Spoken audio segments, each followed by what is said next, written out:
according to the definition. I can see you standing there at the corner of my eye, and I'm not gonna back down without a fight. So don't you live a life where you're not in control. Don't have to worry what will kill you, make you old. The past is past and now it's time to see what the future holds. So just go out and live your life.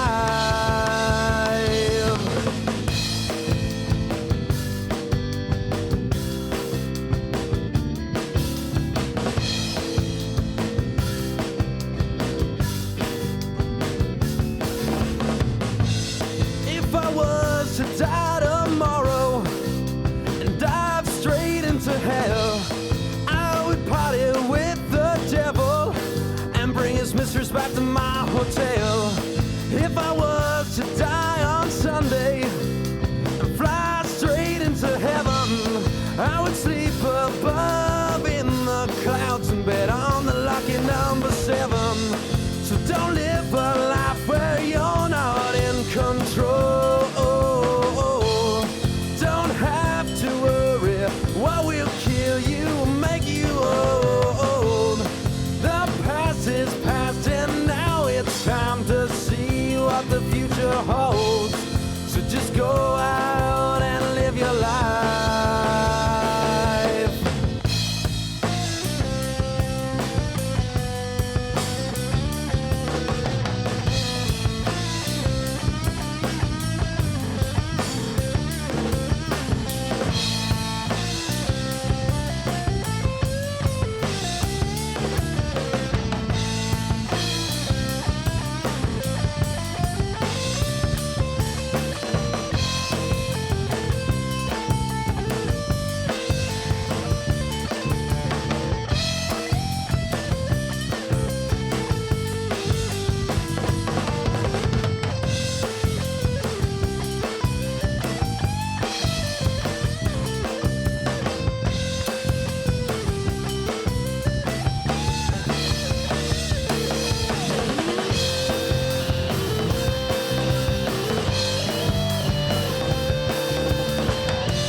Nickelback is the greatest band in Canada. Look at this. Why is he taking pictures? Unless he can see. He's using the viewfinder on the camera to take a picture. Bruno Mars is like Vanilla Prince. Sorry, Ringo. You're replacing me? Who's replacing me? This drum machine. Adele should just stay retired. We're really digging a hole for this podcast. What's here? Well, fuck Coachella, right? Like, fuck that festival. I don't give a shit. And I was like, what is that? And they're like, it's the new Drake song, you know? And they played it. And I'm like, oh, that's what he's saying. I thought he was just like doing like something with Tourette's or something. Because I know I've heard many people tell me that, you know, I just want to listen to something and not have to think about it. But then just listen to like the Beatles or something. Yeah. I feel like we're becoming better human beings. I think we are.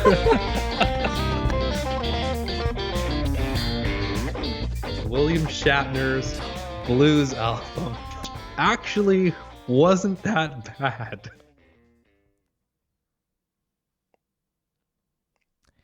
It's fun to stay at the YMCA. They have everything for young men to enjoy. You can hang out with all the boys. Today is January 13th, and on this date in 1979, the YMCA files a lawsuit against Village People for their song, claiming the song is defaming to the organization. The suit is eventually dropped, and the YMCA adopts the song as their non-official anthem. This is the Crossroads Music Podcast, a weekly music discussion podcast. Eric, how are you tonight? I'm doing well. How are you? Good. It is the first episode of 2025, so we're going to be doing a bit of a 2024 wrap-up on this week's episode. But before we get into that, Eric, anything over the New Year's that you've been listening to? I mean, I guess I snuck in the new Franz Ferdinand album. And part two, actually, I listened to three things. So I listened to the Franz Ferdinand new album. It reminded me of the first two albums of Franz Ferdinand, so it was nice to see them go back to their original style. Not sure if I want to see them live anymore, just because they are older, and I have seen some performances of theirs, and I'm like, I don't know if I want to spend the money on that. Rival Sons. They had part one, I want to say a month ago, for Pair of Aces. So they released part two. I actually enjoyed part one more. So I don't know if this is going to be a 2-part album. I know a lot of bands have been doing like a 3 or 4-part kind of like stuff. So I'm not sure if there's anything to follow that. This is they have another. Sons. Sorry, is this another album they've done? Yeah, so they have part one that was released in December, but they're like 6 songs, and then this one's 6 songs. So I'm wondering if they're gonna do each like suit of the deck of cards, because that's the album cover. So Pair of Aces. Yeah. Okay. But you know, it could just be a pair of albums. Who knows? And then the other one that blew me away was the John Batiste Beethoven Blues. You mentioned it last episode, and I was blown away. I was really cool to listen to songs like whatchamacallit, Ode to Joyful, right? And it's just like it's just, or my favorite actually on this whole album is the Furelise. Oh yeah, it's so good. It's so good. Unreal. And I was just like, man, this guy, just the musical mind just to do that it's incredible. I enjoyed it, so I would check it out. If you like piano, you got to check him out, because he basically takes like classical songs and has like a different take on it in a different genre, but it's so good. It's such a good album. And that's pretty much it. So I squeezed in a few albums that came out in 2024. So I have nothing new for this year yet. Okay. Yeah, like, I don't know. It's always early January and then late December. There usually isn't like any like proper releases. Sometimes a band will come out like January 1st with something new, but it's very rare for like a big release to come out like this early / this late in the year, outside of like a Christmas album. But like I haven't listened to anything new on my end. Just pretty much listening to the same old stuff. But Eric, this is our 2024 year in review. So I don't know where you want to start. Do you want to start with your favorite songs of 2024, or do you want to start with albums, your favorite albums of 2024? Ooh. Actually, let's not say favorite. Let's say objectively the best albums of 2024. Objectively the best album of 2024. I guess like songs are hard because I'll listen to full albums. Yeah. But I guess you could choose some singles. But I mean, it'd be tough. Yeah. I have a few on my list for songs, but if you want to start with albums, we could start with albums. Well, let's do the songs. Okay. Because I the only one that comes to me, and I'll probably agree with some of the ones on your list, is Emptiness Machine. That really Park got me going. Yeah, I would say that is definitely A standout track it, for 2024 for you. it'll come on it'll come on the radio, and I'll just like stop everything I'm doing, and like Rosie will be crying in the back, and I'll just crank it. Yeah. Just to like, and it's just not to drown her out, but I was just like, okay, like this is way more better than it's like That's pretty cool. Like, I don't know, the whole Linkin Park new singer thing. I mean, it's so divisive in the fan base. Obviously, I feel like with a new singer in Linkin Park, it's gonna bring in more new fans, especially the younger people. But like, I don't know, for the grungy the grungy old people that are always like, it was always better in my day type of people. They're always gonna complain about that. So there's a bit of a balancing act there. But no, I agree with you. Emptiness Machine, that's a pretty good song. And I feel like it being the second track on the album, the first proper song on the album, like it's a pretty good way to intro a new singer to the band or to the audience. Absolutely. Now that I'm starting to get the wheels rolling for the songs, I'm gonna have to choose another one, and this is in no particular order. Yep. So Yep. I don't have an order for any of these, but I guess "Get Used to the Night" off of Nathan Rateliff and the Night Sweats album "South of Here." Oh, okay. That song I still play, and Nice. it's so good. It like the lyrics are really just, I don't know, they just hit me hard, and yeah, it's such a good song. I also have a song from Rateliff and Co. But a different song off that album, "Time Makes Fools of Us All," which is the last track on that album. Man, that song's so good. Oh yeah, absolutely. That's on my short list of like best songs of 2024. But the whole album like was pretty good. I don't have it on my favorite albums of 2024, but there are certain songs on that album where I'm just like, oh, this is such a good band. Oh, they're just so talented. Yeah. They're just so talented. Yep. Oh, but yeah, that's all I could think of. Like, I'm sure there's other ones like, yeah. I'll But I'll throw let my you. list in and it'll probably jog your memory. So Billie Eilish's album came out last year. So I really liked the closing track, Blue. I thought that was just like such a good song. It's like, it's still a pop song, but there were like there were prog elements to it, which I thought was really cool. Obviously the big one from that is Birds of a Feather is the big song. I think that's like the song of the year in terms of streams for last year. Okay. But for me, Blue on that album is like, oh, it's such a good song off that one.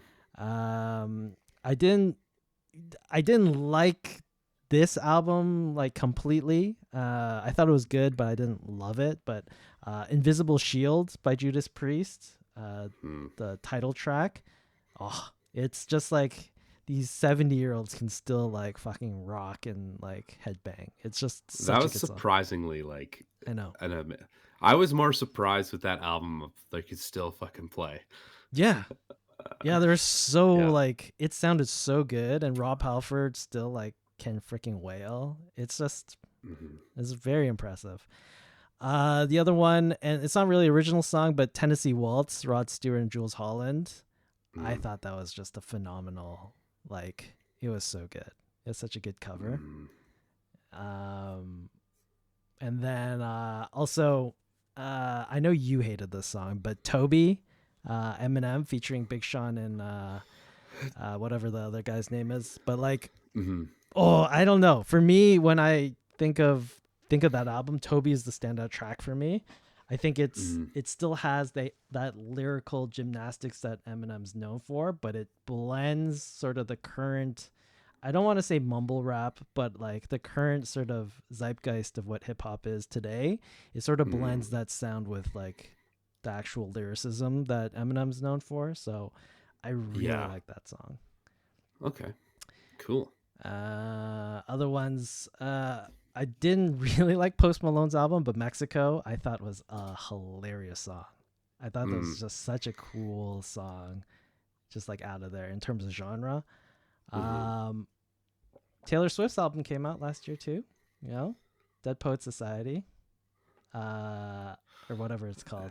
Are you putting it on your list, you bastard? No. Because yeah, I think it's a dead album. That's what the Dead Oh, really? Album Society. Oh, okay. So, no, sorry, the Tortured Poet Society.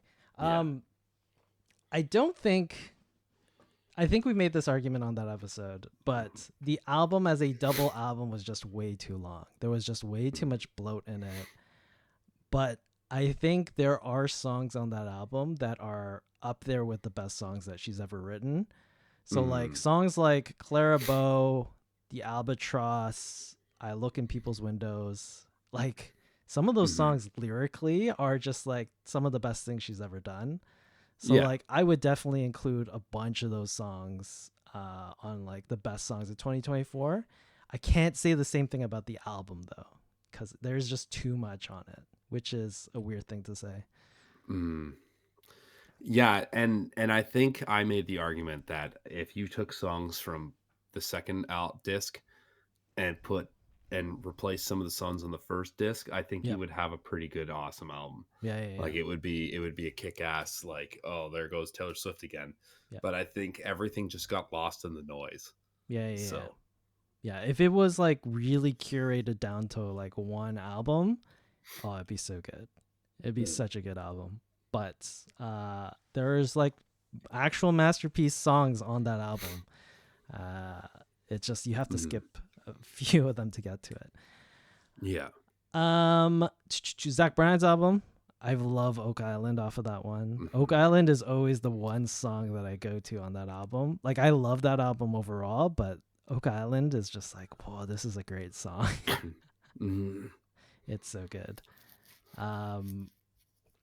And then just personal favorite, Logic's album came out last year. The opening track, Paul Rodriguez. It's like 8 minutes of just lyrical heaven. It's just lyrical gymnastics for 8 minutes. There's no chorus. It's just verse. The whole thing is verse, and it's so good. Oh, and the last one, Body Count, their cover of Pink Floyd's Comfortably Numb. So that's Ice-T's band. If you haven't listened to it, it's such a good cover. That was actually pretty good. It's such that a was good actually cover. pretty good. Yeah, I would add that onto my list too. That one. Yeah. That was really cool. Yeah. So those would be like my best songs of 2024 that I definitely would recommend.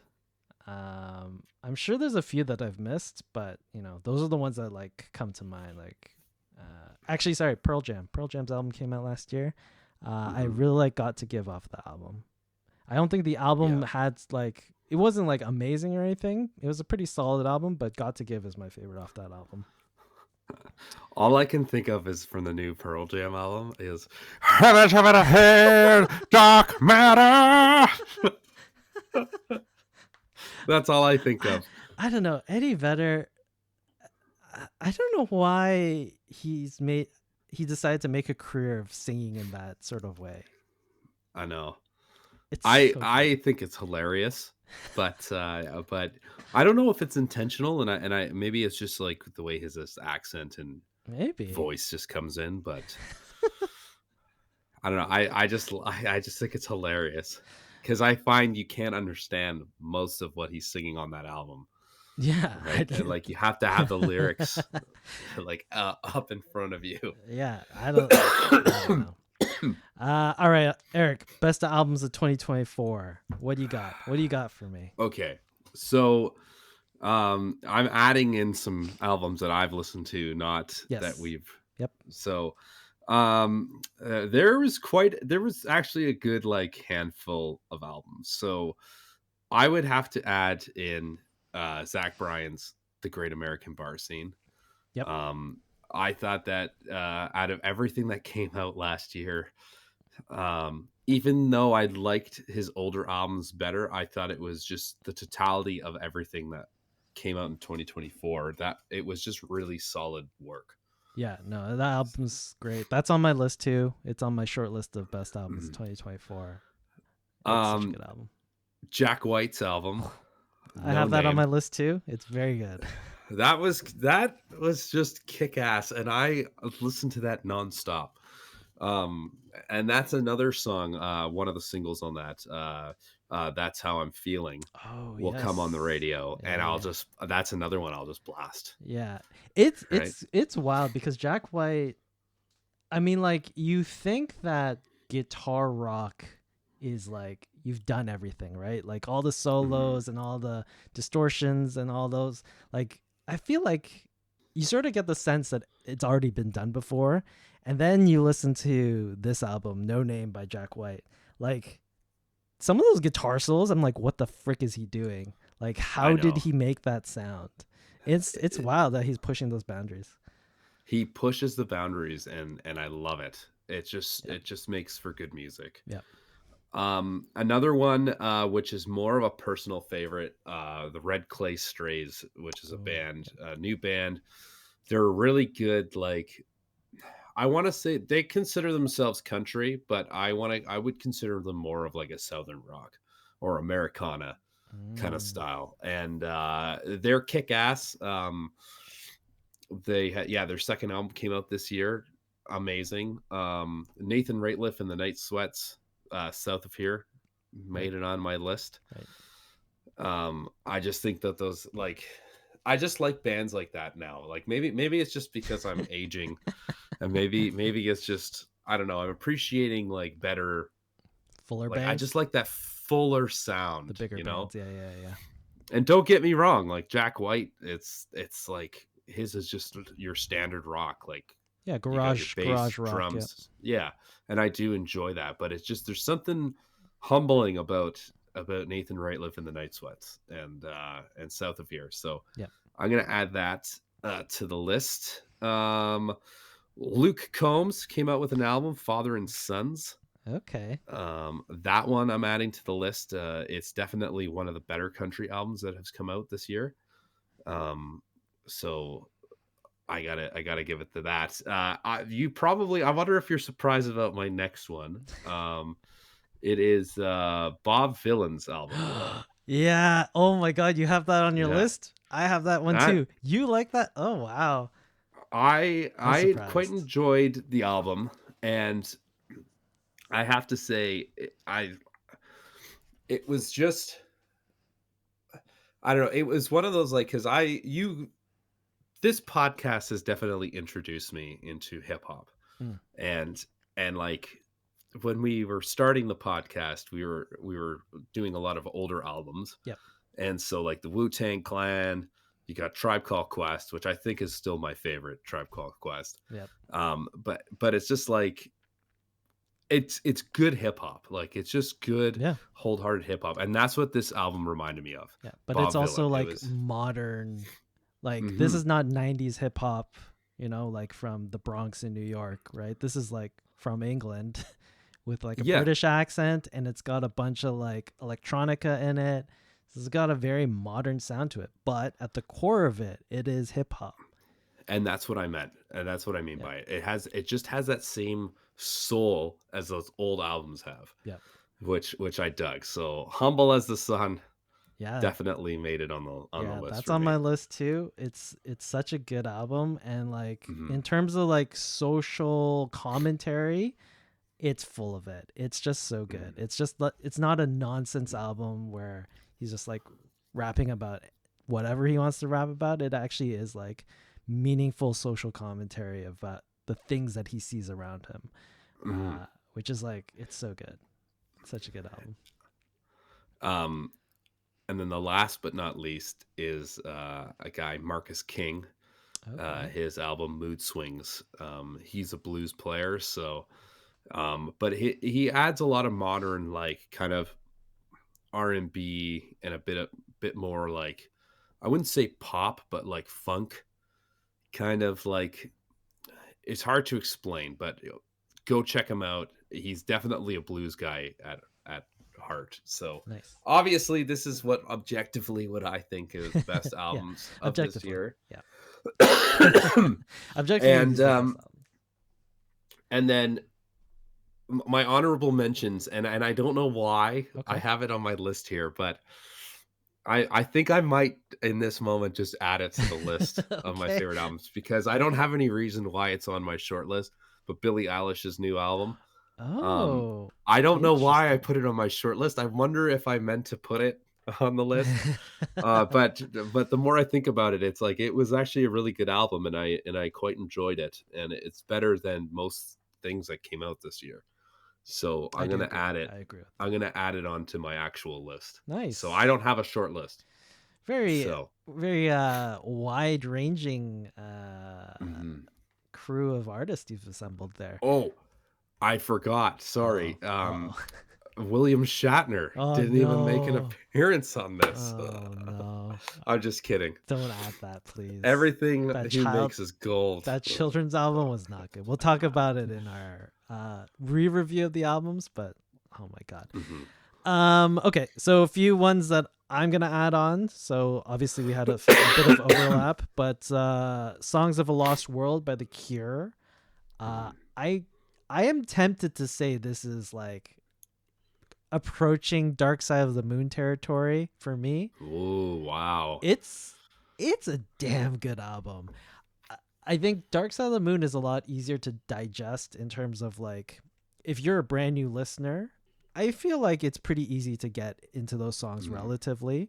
Songs of a Lost World is a much more challenging listen because even the first track it like takes 2 minutes to get into the song. It's just atmosphere building for the first 2 minutes, and a lot of the album is like just, world building and stuff like that.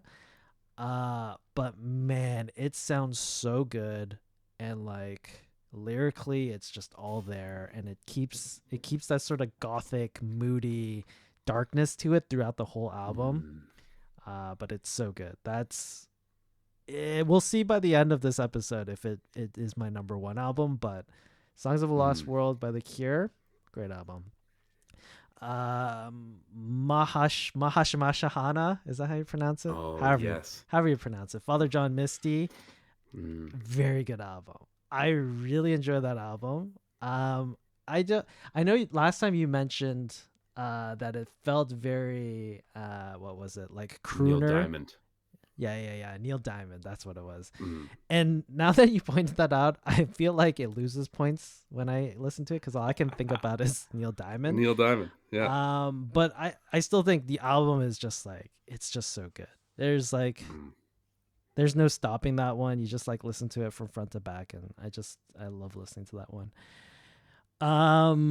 On the hip hop side, Ultra 85 by Logic, I think is outside of Humble as the Sun by Bob Vylan, it's like the best, at least North American hip hop album that came out last year.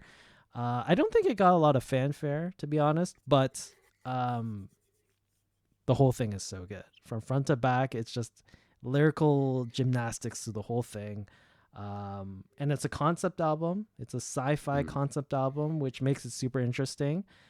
So like a first time listen, it's really cool to like listen to the skits that go on between songs and like the different characters he introduces and the journey they go through. I think repeat listens, I typically skip the skits because I'm like, okay, I heard the story already. But I think Ultra 85 is like, it's such a good hip hop album. And then the final one that's on my list, our favorite anti-vaxxer, Eric Clapton, his album Meanwhile.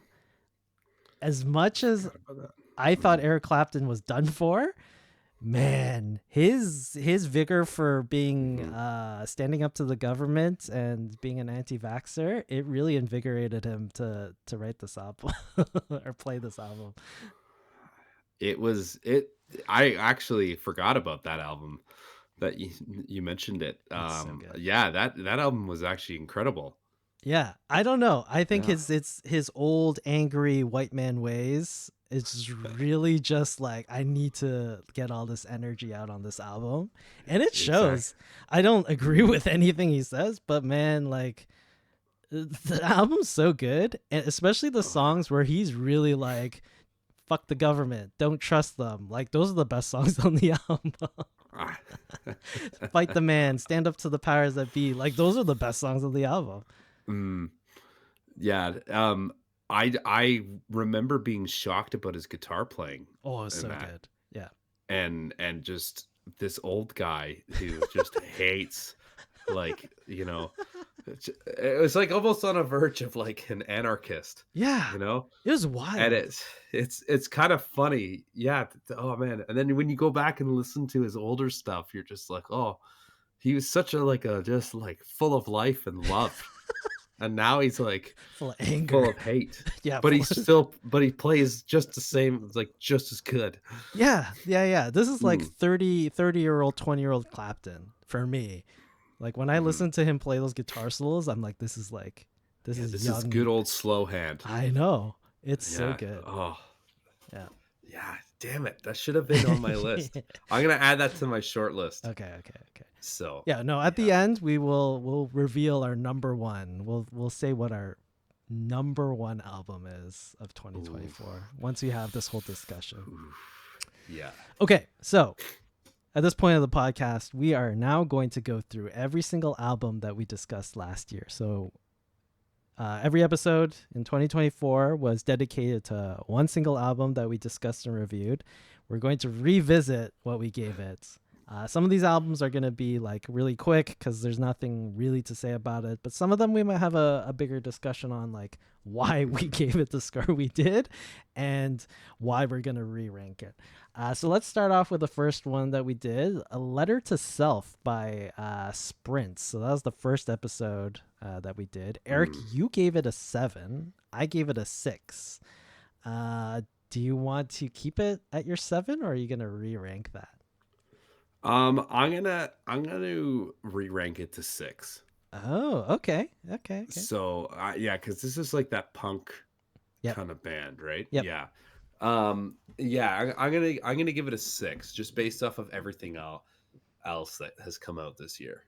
Yeah, I'm going to keep it at a 6 because, like, I never really revisited this one. I thought it was, like, a decent enough album, but it was the first one that we did of the year, so I feel like we didn't give it a low-ish score because we're like, we can't start off the year with, like, just a completely, like, dismal score for the first album. Mhm.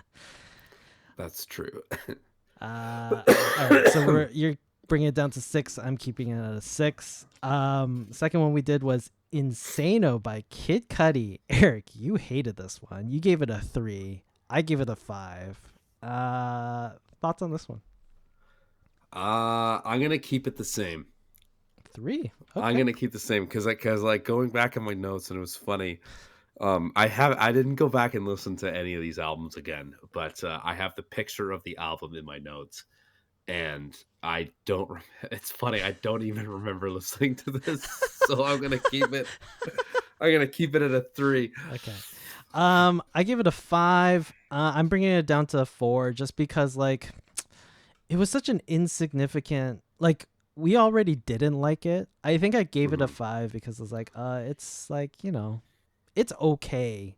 But the more I think about it, the more I listen to it, I was like, this is sort of like derivative. A bit of times it's annoying. So that's why I'm just going to lower it to a 4 from a 5. Eric, we got a lot of hate for this one, but Green Day Saviors, you Oh gave it yes. a 6. I gave it a 6. Comments generally said that we're a bunch of old geezers who hate everything new. I'm gonna keep it at a 6. Oh, okay. I'm Keep it at keeping it at 6. a 6. You can't tell me what to do. um, yeah, I'm keeping it at a 6 also. Like, it was a good enough album. I thought, Green Day generally it sounded good. Mhm. But there wasn't any songs that came off this album that I'm like, oh yeah, this is Basket Case or Holiday or Boulevard of Broken Dreams. Like nothing really came out from this album that I can really remember all that much. Yeah. Chase Dryflies, welcome in. Yeah, we're just a bunch of old people that complain about new music. Next one, The Smile, Wall of Eyes. Eric, you gave this a 5. I gave this a 9. I'm gonna go and give it a 6 because I don't think it was as bad as I thought it was. Okay, a 6. I'm keeping it a 9. I completely forgot to put this on my short list of best albums of 2024. But thinking about it now, I still listen to it, and I'm like, this is damn good album. It's like modern day Radiohead without all the boring stuff. I want to say I have a lot of issue with modern day Radiohead because they tend to make things too artsy now for me, which I'm sure like a bunch of people like. But the Smile felt a bit more grounded in old school Radiohead for some parts of it, which I really enjoyed. But I'm gonna keep it at 9 because I actually really like this one. Okay, the next one is Blood, Hair, and Eyeballs by Alkaline Trio. Eric, you gave it a 7.5. I gave it an 8. I remember this album. I'm gonna give this a 7. Okay. I'm gonna go down to 7. Okay. Keep it at a 7. Yeah. So I give it an 8. Yeah, I'm gonna be there with you. I'm giving it a 7 also because like I like the album, and I remember after doing the episode, I still listened to it. It had good songs on it, but I don't think it was anything like super special on this album. Next one is Super Bowl halftime show Usher, Coming Home, his album. You gave it a 6 and I gave it a 5, which I find surprising. I'm gonna go down to 5 because he did his thing and then it was over. Yeah. So I actually no. I'm gonna take it down to 4. Yeah, I think that's a bit more appropriate. Yeah. To be honest, like I gave it a 5. I don't know what I was thinking. I'm giving this like a 2. It was like this is just the equivalent of watching Mike Tyson box again, and it's just like. Okay. Yeah. Like, are you gonna continue? No, I'm like it was just like there was nothing. It's so after that Super Bowl show, nothing. It's so strange because like I don't think anyone was really like asking for a new Usher album or new Usher songs. And then all of a sudden he gets like the halftime show at the Super Bowl. And then obviously he's gonna release an album to coincide with that. But like I don't know, the album was so boring. Oh yeah. It wasn't good. Totally was. No, I don't know why I gave it a 6. I obviously was probably drunk. Yeah, you gave it a 6. I give it a 5. I'm like so surprised we gave it like such a high score. But yeah, we're bringing it down 4 and 2. Blackberry Smoke, Be Right Here. You gave it a 7. I gave it a 7.5. I'm gonna keep it at a 7. 7? Okay. Yeah. Yeah, I'm gonna keep mine at a 7.5. It's like a good album. I thought they were a really tight band. They sounded good, but nothing like overly special. So I'll keep it at 7.5. Next one is Swing Fever, Rod Stewart and Jules Holland. Eric, you gave this a 9. I gave this an 8. I'm sticking with 9 because this still goes on my rotation. Yeah, for sure. Yeah. And I wouldn't say, because I gave it a 9 out of 10, I wouldn't say that it is the best out of this year that has come out, but this was a lot of fun. It was a lot of fun. Who knew Rod Stewart was still had it. Like this crooner. Yeah. Or even still at it. Still has it. Yeah. I'm keeping it an 8. I do agree. It's a very fun album. It's great. But they're not reinventing the wheel or anything. It's just a bunch of covers. I think there's one original, I believe. But it's just a fun album to listen to. Our second favorite Gallagher, Liam Gallagher and John Squire, self-titled. Eric, you gave this a 7. I gave this a 6. Mm-hmm. What do you think? 7? You're gonna keep it a 7?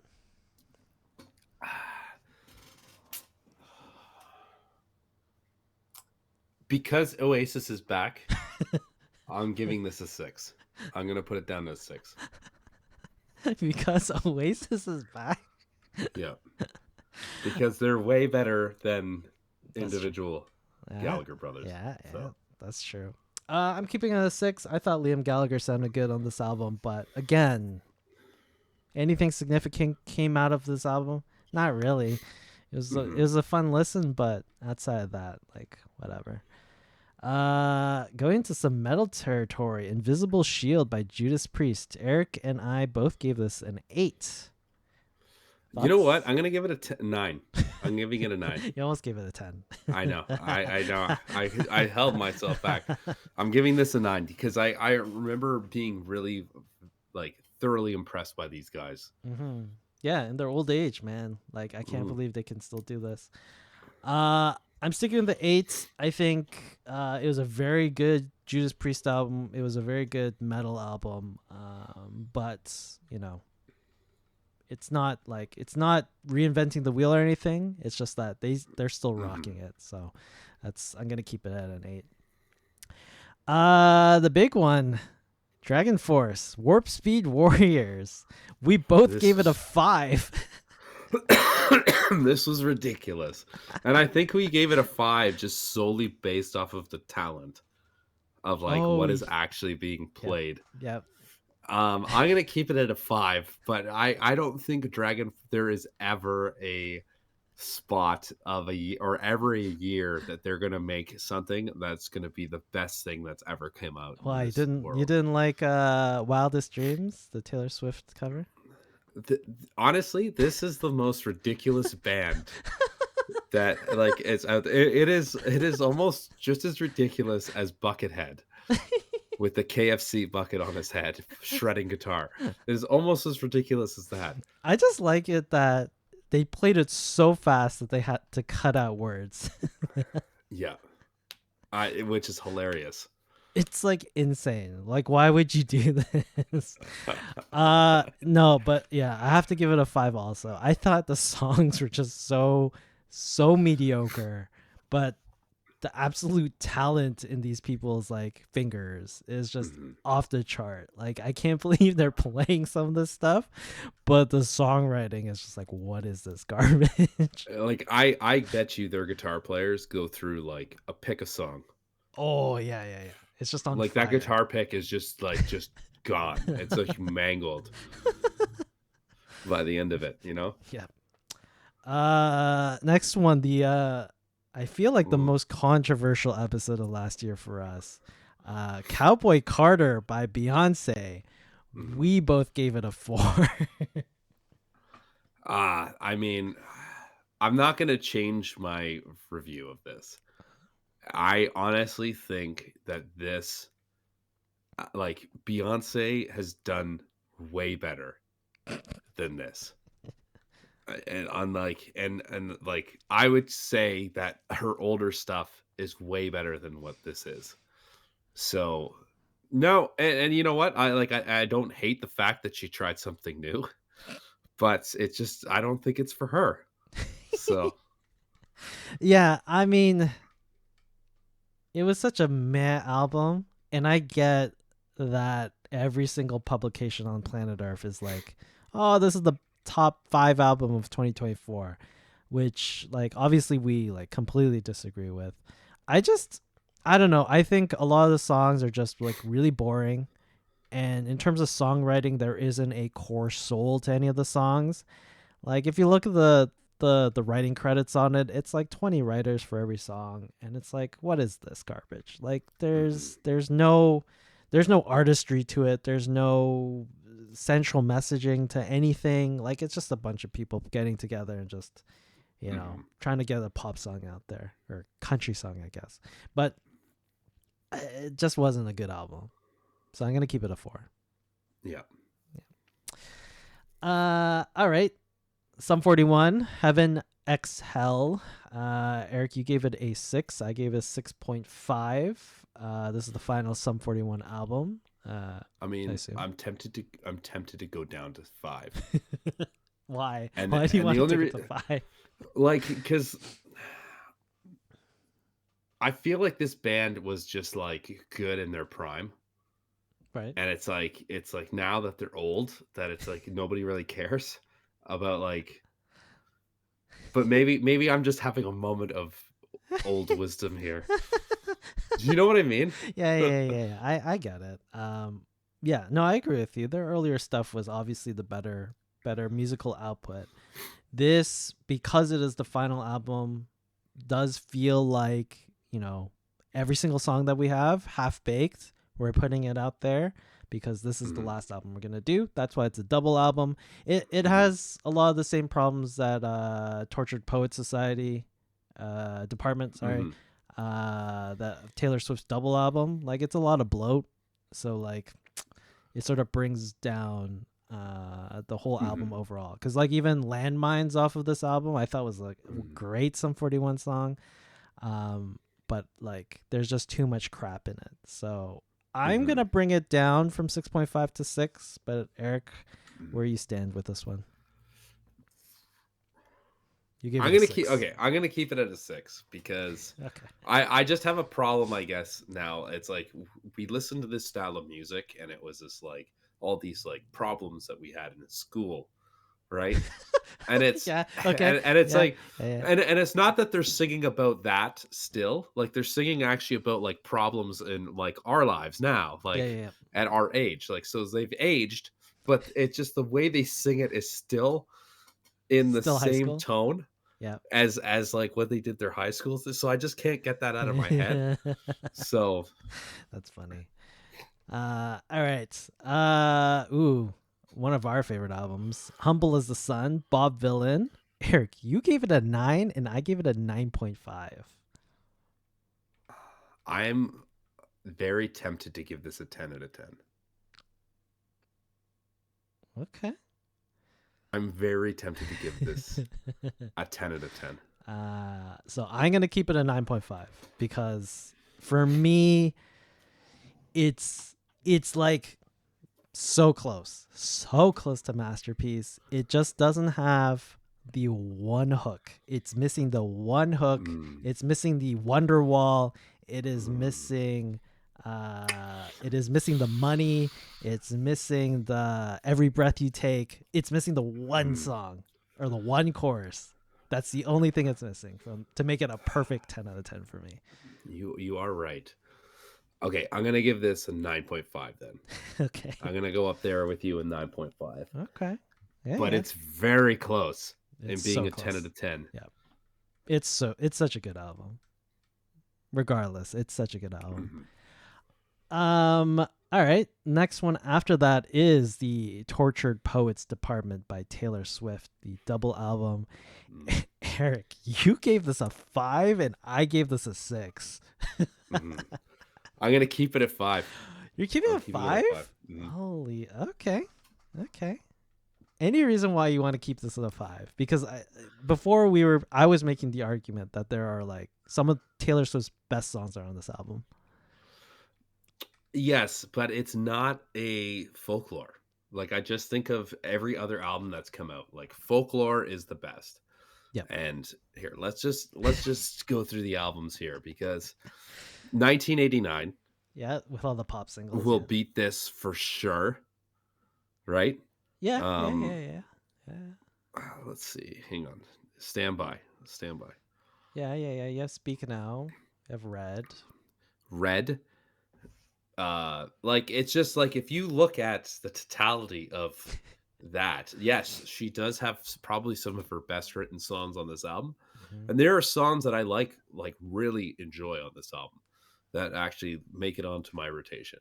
Now, I just don't think as an album it compares to anything else she made. It just like I'm gonna pull like a Liam Gallagher here and say it's boring. When he does the Christmas is boring. Like that's what I think of.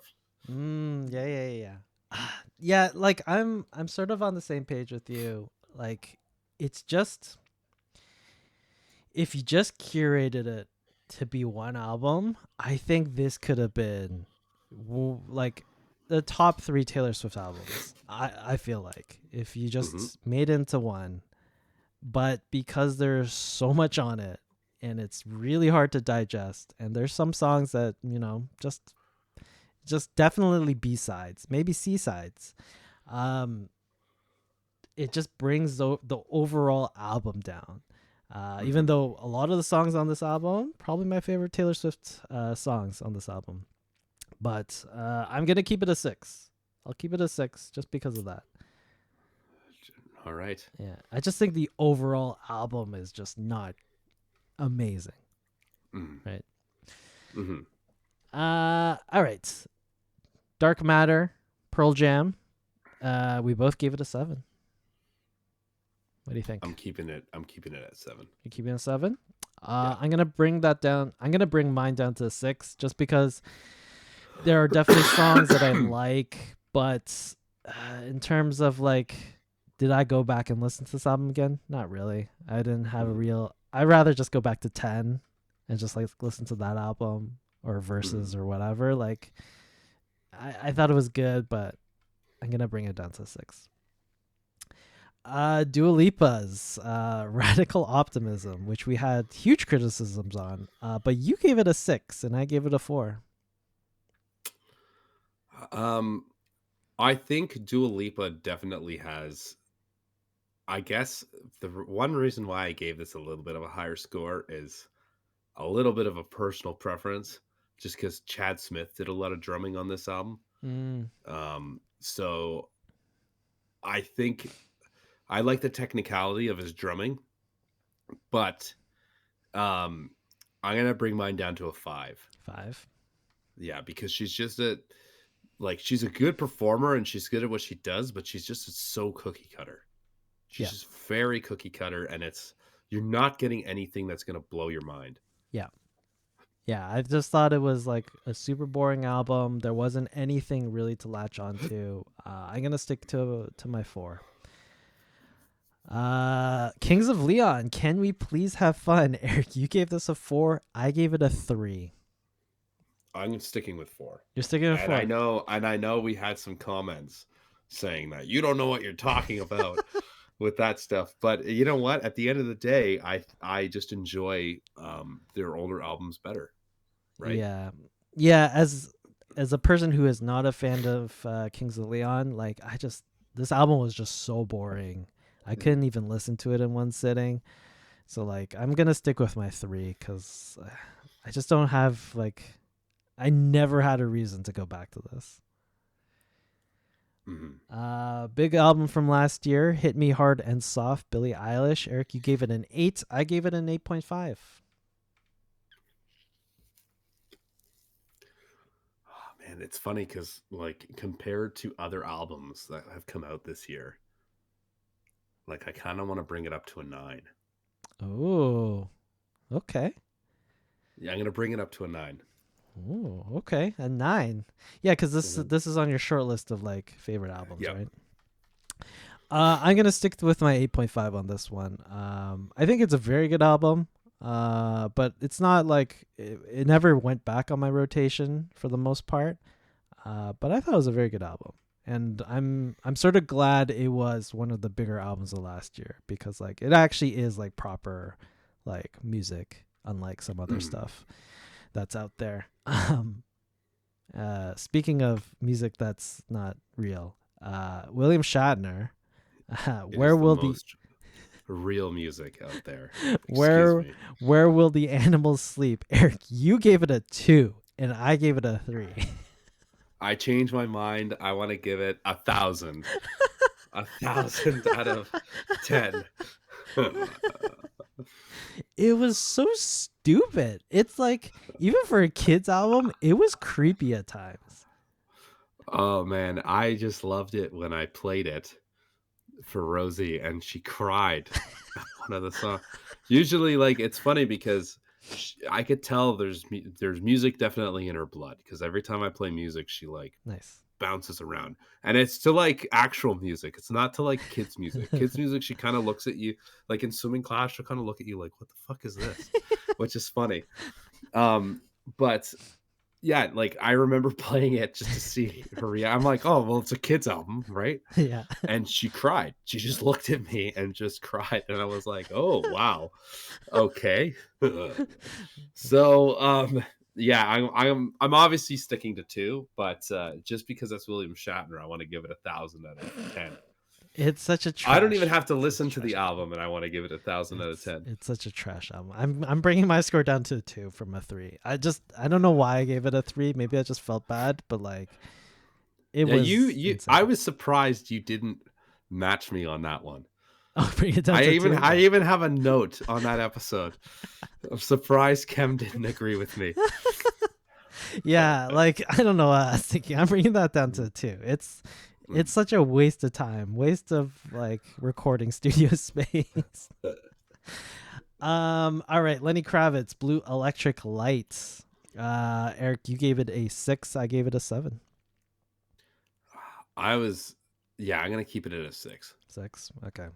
I'm giving it a 6. Yeah, I'm bringing it down to a 6 too because like I was surprised how funky it was. It was very Prince-like, which I wasn't expecting. But at the end of the day, there wasn't anything really special about it. I can't really remember any of the songs from it, so I'm gonna bring it down to a 6. We had a huge divergence on this. Bon Jovi's album Forever. Eric, you gave it a 7.5. I gave it a 4. I'm bringing mine down to 5. And so the reason much. is, oh my god.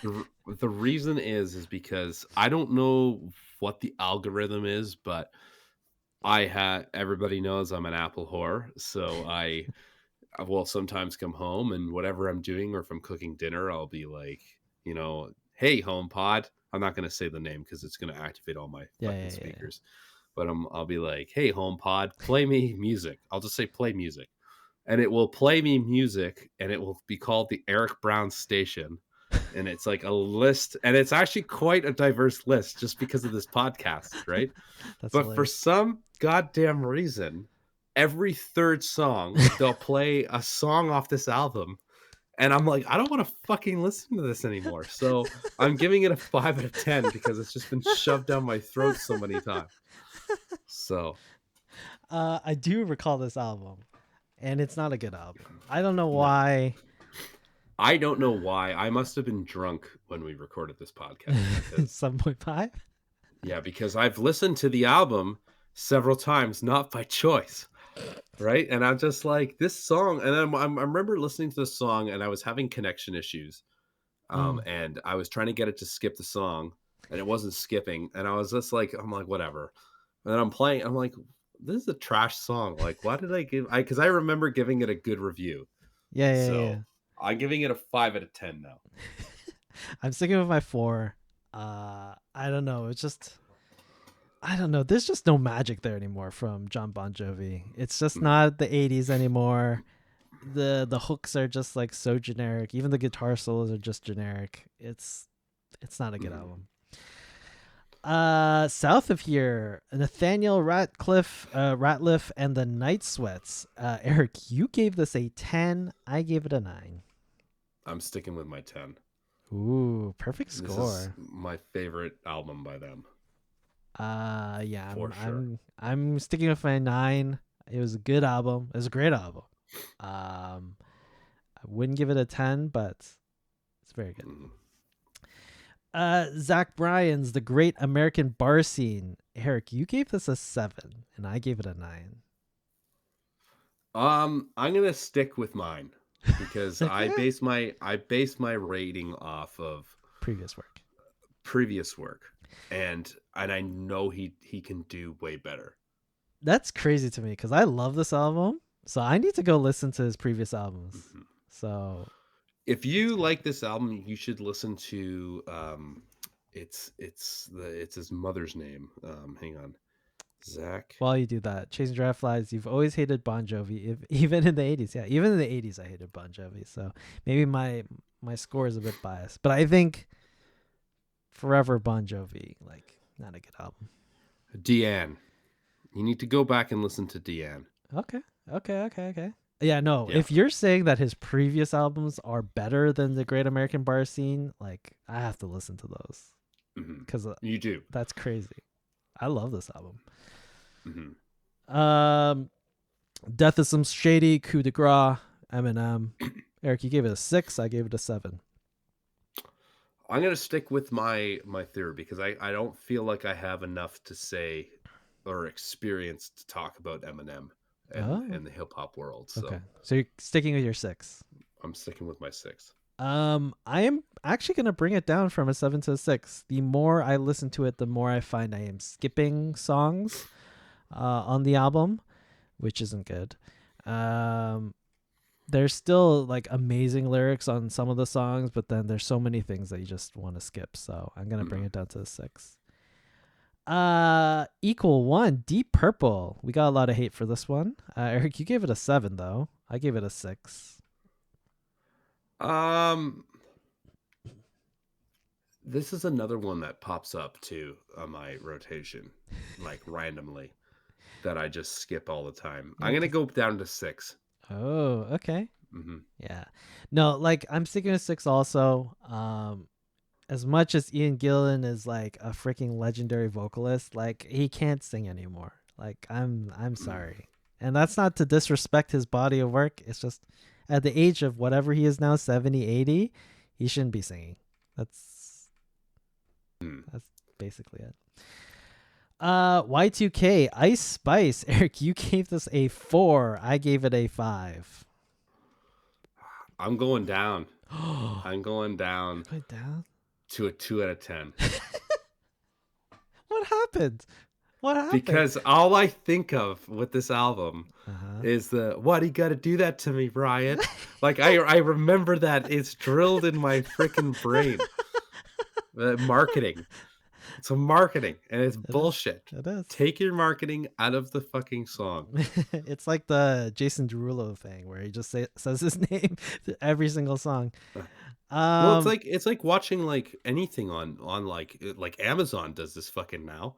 Like you'll be watching a show and then all of a sudden it's just like, hey, John, I got something, and then it just automatically cuts into an ad, and they're like, hey guys, come down to the bay, and you're just like, in the middle of his speech, come on, man, like it was just like poorly put. I don't know, it just pisses me off.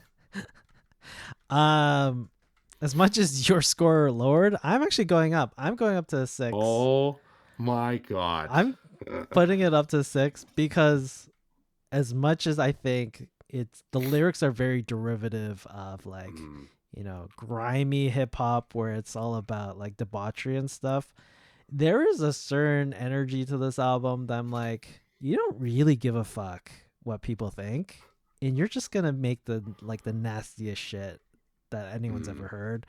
And sometimes when a Nice Spice song comes on, I'm like, this is pretty good. Like it's like it's very like lowest common denominator, but it's like this sounds like really dirty. So I'm bringing it up to the 6. That's fair. Agori Mori Me, the Smashing Pumpkins. Eric, you gave it a 5. I gave it a 6.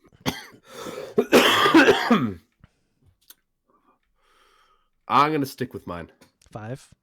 Mm-hmm. Yeah. No, I'm bringing mine down to a 5 also. I think it was a okay album, but at the end of the day, like I never really went back to listen to it.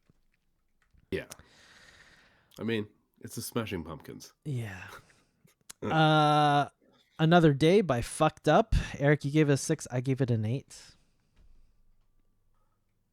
I'm more inclined to go up to a 7. Okay. Because I've started listening to more of their older stuff, and I actually quite dig this band. Nice. So yeah, they're actually really good. I'm sticking with my 8. I still have a problem with the tonality of the harsh vocals, but I don't know. I don't know if that's a valid argument or not, but I'm keeping it an 8. Obsessed, Morgan Wade. Eric, you gave it an 8. I gave it a 7.5. I'm sticking with 8. Oh, you're sticking with 8. Okay. Yeah. I'm bringing it down to 7 for me. I just think after the episode, I just never really went back, and I can't really remember a lot of it. So that's the only reason I bring it down to 7. F1 Trillion, Post Malone. We both gave it a 7. I'm gonna stick with it, even though I'm inclined to bring it down. But yeah, no, I'm gonna stick with a 7. Okay, I'm sticking with a 7. I thought it was a fun album. It wasn't anything groundbreaking, but it was okay. Short and sweet. Sabrina Carpenter. You gave it a 3. I gave it a 4. See, you're gonna be surprised with me because Oh right, it's going honestly, up because of the tiny desk. after seeing that Tiny Desk concert, I saw this whole album into a different, like a whole new light, and oh God help me, I'm gonna give this a 6 out of 10. Oh my God, this trash album you're giving a 6? I'm giving it a 6 out of 10. And you know what's gonna be funny, because I'm sure some person in the comments is gonna be like, "You are brainwashed. You've been brainwashed by the people." But The mainstream. like, if you go back and listen to that Tiny Desk thing, it definitely shed a new light onto this album. Okay. Maybe something I should do, because I definitely saw it on the front page of YouTube and I went, there's no way I'm watching this. The album is shit. Yeah. I am not watching this Tiny Desk. I already know this Tiny Desk is shit. I'm keeping it a 4. It is very generic pop. It is. Don't get me wrong. It is generic pop. But maybe I'm a lemon, and I just or a lemming, and I just am following the mass. Moon Music by Coldplay. Eric, you gave it a 6. I gave it an 8. I'm going up to 7 on this one Ooh. because I went back after the podcast and listened to this because I do like Coldplay, but I just don't like their newer stuff. And I did enjoy it a little bit more.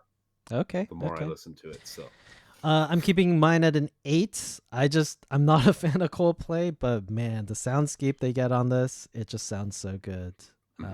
There's obviously a few problems with this album, like the hip hop song. I was like, why did you do this? But the atmosphere on this album is so good.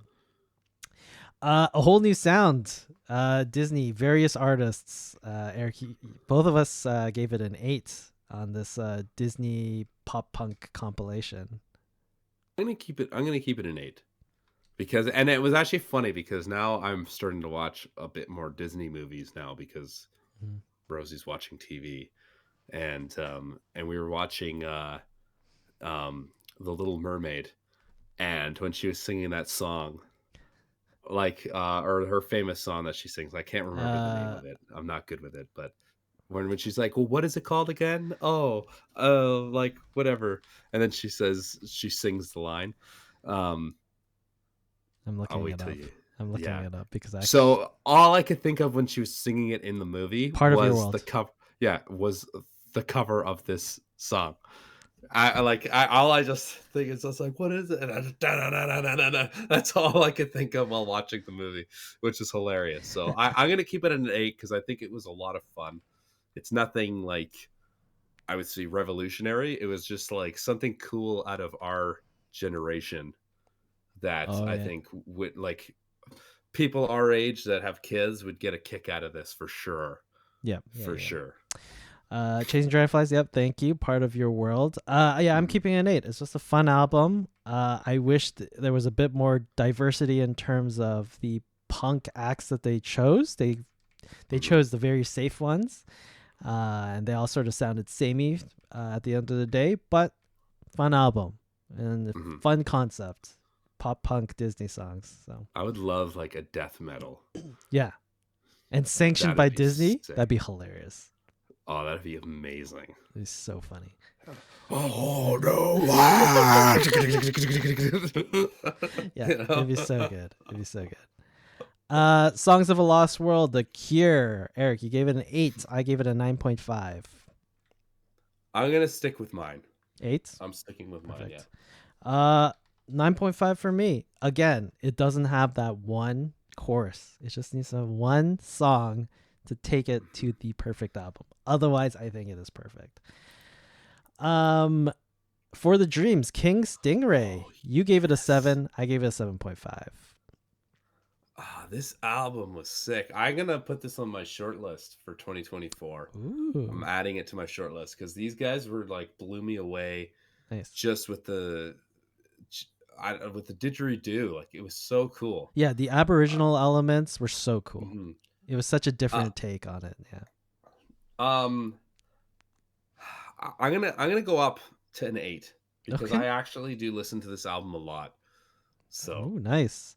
yeah. I'm sticking with my 7.5. I think there's still there's still a ways to go in terms of the songwriting, but man, this band's good. They have a lot of unique elements in their music. It's really good. Mhm. From 0, Linkin Park, we both gave it a 7. I'm gonna keep it at 7. Okay. Mhm. I'm also keeping it a 7. I thought it was a good enough album. Not their best work, but it's a fun listen, I think. Yeah. Bouquet, Gwen Stefani, you gave it a 7. I gave it a 6. I'm gonna keep it at 7. Ooh, okay. Mhm. I'm keeping mine at a 6. I thought it was a good listen, but nothing special, nothing really Mhm. there. Mashamashimahana, however you pronounce it. Father John Misty, 7.5 for Eric, 9.5 for me. I would go up to 8 for this one. Okay. I'm sticking with my 9.5. I just think it's a really good album. It's really good. And finally, the last one that we did, Missionary, Snoop Dogg. Eric, you gave it an 8. I gave it a 7. I'm gonna go back down to 7. Okay. I'm gonna go with you at 7. Okay. I'm sticking with my 7.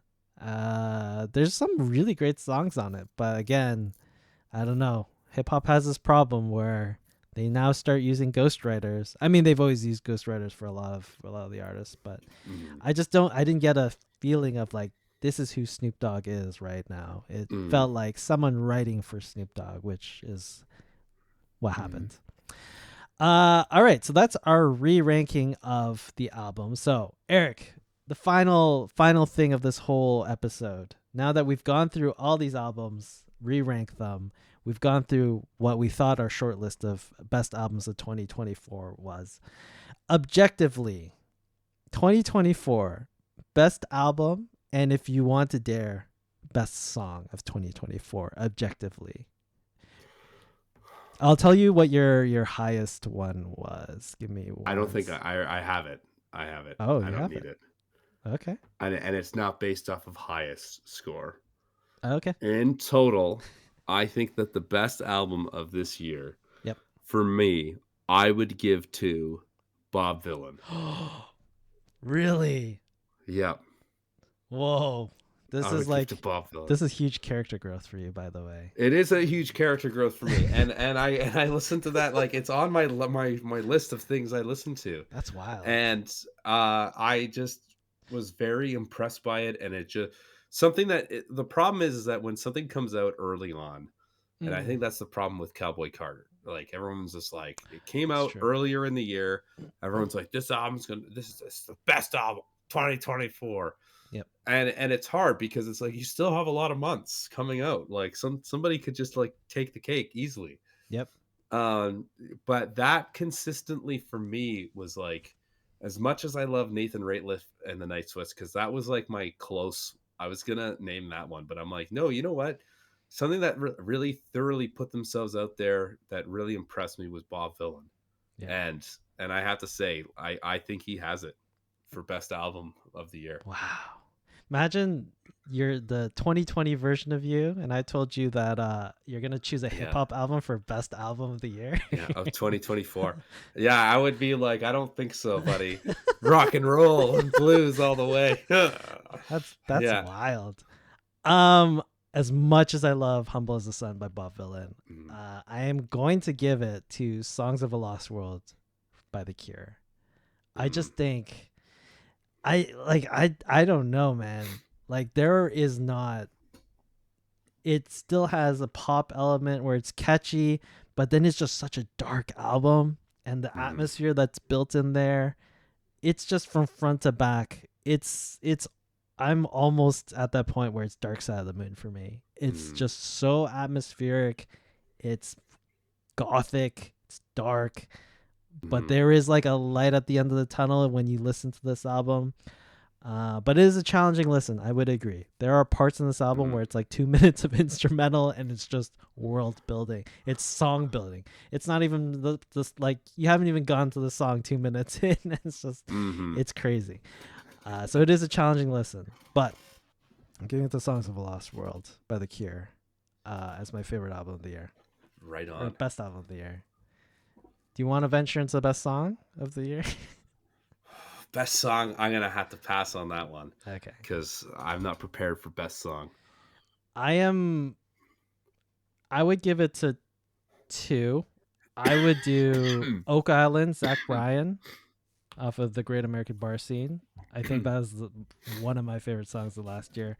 And I would do Clara Bow by Taylor Swift, which is the last song on the first disc, because it's not the most poppy song of hers, but lyrically, it's a very like cool insight into Taylor Swift in 2024, like what it's like to be a celebrity today in the music industry. I think it's just like it's so good. It's such good storytelling on that one. So like best songs, I'd go with Clara Bow, Taylor Swift, and Oak Island, Zach Bryan. Nice. Best songs. All right, so perfect. That is a wrap up of 2024. We have gone way over time this time, but for those of you listening to this who want to, listen to some 2024 music, like that's our recommendations. Those are the best albums, so definitely go take a look at those. Yeah, and tell us why you think William Shatner's album is the greatest album of all. Please don't. This is horrible. But anyways, this is Crossroads Music Podcast. You can catch us live here at twitch.tv/the Crossroads Music Podcast every Monday at 10 p.m. ET, 7 p.m. PT. Watch us on YouTube, Apple Music, Spotify, all the places where you get your podcast. Join the Discord. Come yell at us. I'll probably post our sort of short list of songs and albums there so that we have a reference to it. But yeah, that's 2024 wrapped up. Welcome to the new year. I forgot to mention, sorry, the album that we're going to do next week is the brand new Ringo Starr country album, Look Up. Everyone thinks they can do country now. Everyone wants to do country. So this is the first album. 2025 ain't starting off too good. So Ringo Starr's Look Up. You. Oh man. But yep, thanks everyone for tuning in, and we will catch you all next time.